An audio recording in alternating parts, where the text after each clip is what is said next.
Well, Minister of State for Home Hansraj Ahir says 18 incidents of stone pelting by civilians and security forces during counter-insurgency operations have been reported in Kashmir in the last 2 years. The Union Home Ministry had called a high-level meeting to explore the menace of stone pelting during live encounters.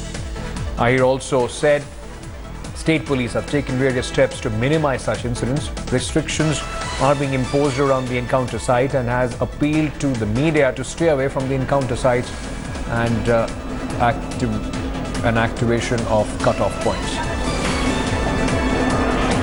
All right, remember yesterday, in fact, day before yesterday, in an encounter, more than 65 paramilitary and police personnel were injured after a stone pelting mob descended on an encounter site. This now seems to be a well-established modus operandi of the separatists in the valley. Wherever the encounter is taking place, a terrorist is trapped by the security forces. WhatsApp groups are used. Few of these WhatsApp groups have also been traced to across the border activate the stone pelting mob. Now these suggestions coming in from Hansraj Ahir. Shuja Haq, my colleague from Srinagar, is joining me for more on this story.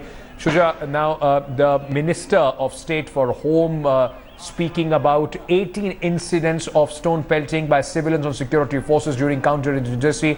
Yesterday, we saw those visuals. You were also speaking about how 3 of these civilians also died in the crossfire. Is the state government, along with the centre, coming up with a cohesive policy to tackle this?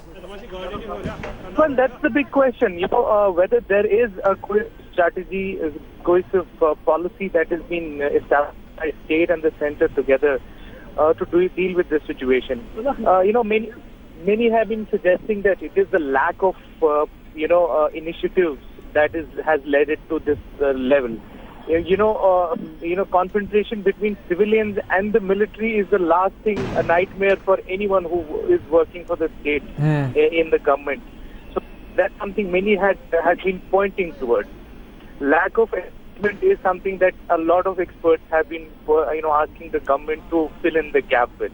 Whether that will happen or not is something we'll have to wait and watch for. But immediately they have to address this issue, ensure that people stop coming out and go towards encounter sites because it's always dangerous. There will be violence, and in violence, people, there will be casualties.